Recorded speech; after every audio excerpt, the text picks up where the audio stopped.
at the height of his powers, faces not one, not two, but three Hall of Famers trying to take him down? On January 11, 1997, Charles Barkley, Hakeem Olajuwon, and Clyde Drexler teamed up in a hyped Rockets super team showdown, thinking maybe, just maybe, this was the night they'd humble the Bulls. But instead, Michael Jordan stepped into the United Center and said, "Nah, I'm still the boss." That night, there was much more at stake than a regular season game. As the important dates of the season approached, games between great teams served to send a message. If we meet in the playoffs, you're gonna bite the dust. The Rockets had become one of the best teams of the decade, dominant on both sides of the court. And on that January night, they wanted to prove it against the player many fans called GOAT. During Michael Jordan's retirement for a season and a half, the Rockets became the owners of the NBA. There was no other team as dominant as them, but with Jordan back, they decided to bring in reinforcements. The most important was Charles Barkley, a player who is not only a paint beast capable of dominating games night after night, but also a one-time NBA MVP.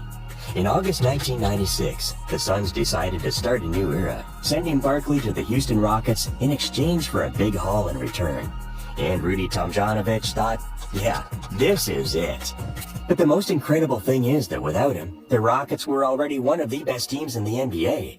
Hakeem Olajuwon had just completed one of the best individual seasons in league history a couple of years earlier, winning the MVP, DPOY, and the 1994 championship, all during the same season. And man, Clyde Drexler, a player who at times in his career had been compared to Mike, was the perfect Robin for one of the best centers in history. Plus, with Jordan fresh out of retirement, they were able to repeat the feat the following season, winning back-to-back chips. The Rockets players wanted only one thing, one goal, to win a third consecutive ring to match the Bulls' three-peat. So Jordan, aware of this, knew that his legacy was at stake. If the Rockets won that season, Chicago's three-peat would be forgotten in basketball history, because recency bias is inherent in human nature. They were already out of fashion. They would be part of the past. Michael knew he couldn't lose that game, until finally, the day arrived. It was a cold night on January 11th, 1997. All NBA fans had been talking all day about the game that was about to be played, because the two-time champs, the Houston Rockets, were about to face the three-time champs, the Chicago Bulls, at the United Center.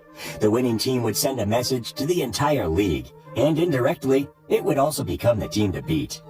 This time, Jordan wasn't alone.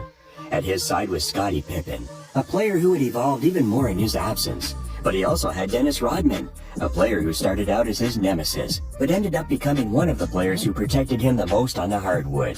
When the three of them were on the court together, they were a very dangerous team. Pippen proved this in the first play of the game with a hard put-back dunk. Jordan's improvement as a playmaker since his return could not go unnoticed either. He was able to drive to make the right decision, as in this play, where he finds Bill Wennington wide open, who's able to knock down the 15-footer. However, those Rockets had a lot of punch. Not even one of the best defenders in the league, Dennis Rodman, was able to stop Barkley in a low post. The Rockets really had enormous superiority in the paint, because look, right after that, Hakeem Olajuwon got started in the box score with a hook shot also from the right low block. Hakeem was a post-up powerhouse, capable of scoring from there on every trip. His resources were limitless. His touch was as precise as a sniper's, and Michael had to respond immediately if he didn't want the game to slip away from him early. Just like Charles, just like Hakeem, he did it from the low post. Moments later, he did it again. This time from the left elbow, where he knocked down a fadeaway in Mario Elie face. As the commentators say, thanks to those shots, Jordan could score whenever he wanted. Neither they nor I had ever seen anything like it. Michael was on fire, and he was asking for the ball in absurd situations. On this play, he receives a pass between three Rockets players, only to use his footwork to get a bank shot, crossing between the Houston skyline. The Bulls were moving the ball constantly on offense, sharing the rock on every trip. But somehow, the ball always ended up in Jordan's hands. And this time, with two defenders smothering his shot, he was able to knock down the mid-range shot. He was already warmed up, and that could only mean one thing. Houston, we have a problem. To keep up with Michael's great performance, the Rockets were forced to drain absurd shots, like this three-pointer by Clyde Drexler, which looks like it came out of a current NBA game. Or like this midi from Hakeem, who had run out of options and couldn't dribble. But none of that mattered, because right after that, Michael responded with a fadeaway in Sam Mack's face. Houston was rotating defenders to see if anyone could slow Michael down that night, but it seemed like an impossible task. The defensive prowess of both teams was making it a crazy back-and-forth game.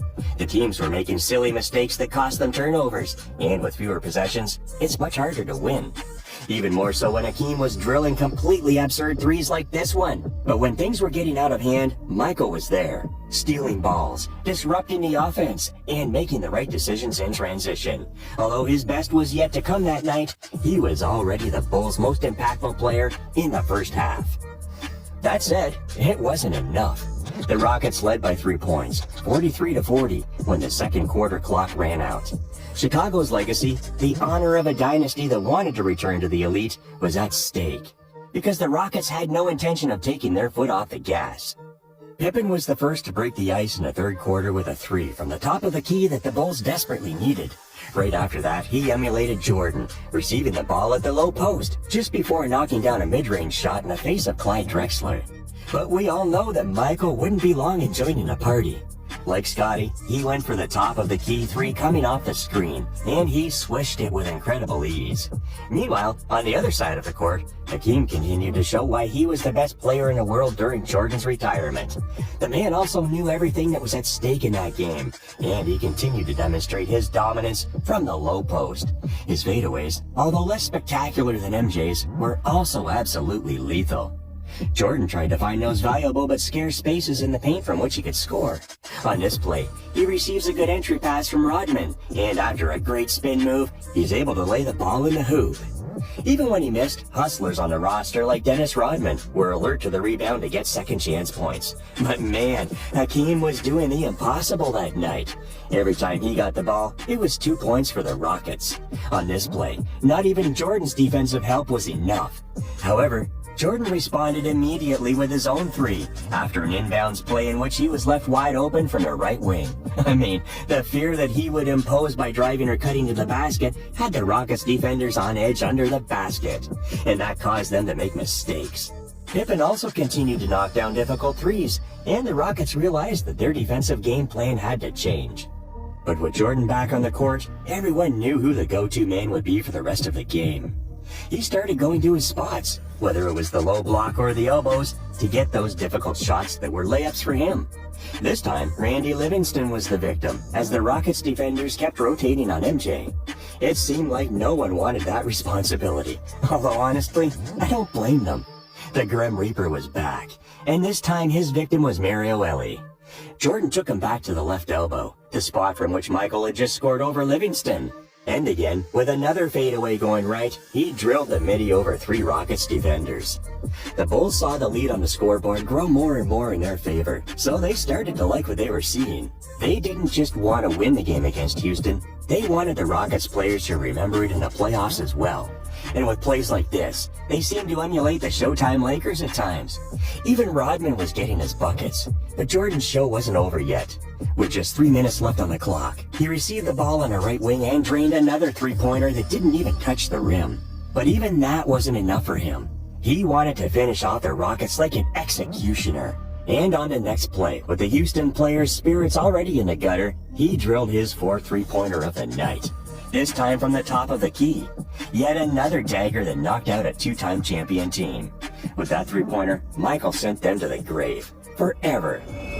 That wasn't the craziest game Jordan had ever played. With 32 points, 6 rebounds, and 7 assists, it was just another spectacular night. Another performance that would be the career game of practically the rest of the league. But against the champions, against the team to beat, Michael Jordan had no problem showing his dominance. He was efficient, effective, and decisive. 3 aspects in which he surpassed the fearsome Rockets offense. That championship did not end up going to the Rockets. They fell in the conference finals to Karl Malone and John Stockton's Utah Jazz, who would become the new kings of the West. Salt Lake City became the basketball capital of the half of the league that aspired to face Michael Jordan in the finals. However, this ambition was in vain, because it's 1997, and there's not a soul who can beat the greatest player of all time. From 1996 to 1998, Michael and his Bulls won 3 more championships in a row, cementing his status as the GOAT. His total number of rings rose to 6, a figure that no superstar has been able to match since. And his legacy rose to infinity, as the face of a dynasty that had changed the history of the sport. That's why that regular season game against the Rockets, even with everything it meant, was just another regular season game for him. Nobody else in the league was able to do the same.